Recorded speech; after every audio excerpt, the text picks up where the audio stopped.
Kur Omeri mëson se Seid bin Amr ishte një person i dashur nga të gjithë, fillon të pyes ndër njerëz nëse ka ndonjë gabim ose tmet. Kur njerëzit i përmendin 4 gabimet e tij, Omeri urdhëron Seidin të shkojë në Medinë. Kur arrin në qytet, Omeri e merr në pyetje dhe i thot: "O Seid, dëgjova se pas ke bërë disa gabime. A janë të vërteta këto? Detyrën tënde e fillon jo direkt pas namazit sabahut, por paraditet. Mbrëmjeve nuk del të takohesh me njerëzit fare. Një ditë në javë nuk dil ke fare nga shtëpia. Mbi të gjitha nuk pranon të takohesh me njeri. Kur të thonë që Hubejbi ka rënë shahid, bie pa ndjenja dhe nuk përmendesh." Seidi fillon të përgjigjet për pyetje që ishin drejtuar dhe thot: "O prisi besimtarve, arsyeja që unë shkoj vonë në detyrë është sepse në shtëpi kam gruan e sëmur dhe kështu unë pasi bëj punët e shtëpisë, përgatis brumin e bukës dhe pasi marr abdest, dal menjëherë nga shtëpia për në detyrë.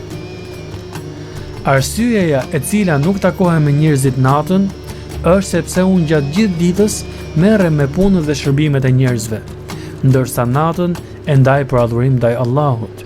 Kështu bëj dhe vetë llogari për vendimet që kam marrë, e nëse kam gabime, ato i rregulloj më pas. Arsyeja që nuk dal një ditë në javë dhe nuk takohem me njeri është se unë kam vetëm një rob, atë ditë e laj dhe pres derisa të thahet."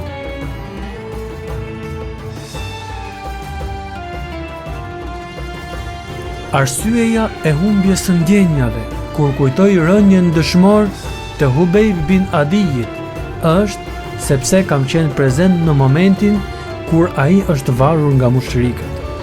Por edhe pse isha aty nuk bëra asgjë, sepse isha akoma jo besimtar. Tani e kuptoj sa besim të fortë kishte ai, nga trimëria që tregoi përballë atyre. Bie pa ndjenja nga mërzia që nuk arrita ta ndihmoj. Pas përgjigjes që mori, Omeri filloi të qajë dhe i thot Seidit: "Sa të pas ka lartësuar frika ndaj Allahut, të pas ka bërë një ndihmës të dobishëm ndaj popullit." Pas kësaj ndodhie, Seidi kërkon nga halifja të heqë dorë nga detyra e valiut, por ai nuk e pranon këtë kërkesë dhe e dërgon përsëri në detyrën që kishte. Seid bin Amir kujdesej dhe sillej shumë mirë me jo muslimanët që ndodheshin në mbrojtje të tij. Për këtë arsye, jo muslimanët e Shamit ishin shumë të kënaqur me sjelljen e tij. Kur Omeri merr këtë lajm, e pyet për Hazreti Seidin: "Cila është arsyeja që populli e do kaq shumë atë?" Kur merr përgjigjen se ai ishte bashkëvuajtës në hallet e njerëzve, Omeri u gëzua shumë. Të ndenjurit afër të varfërve dhe ndihma ndaj tyre ishte nga cilësitë më dalluese të Seidit.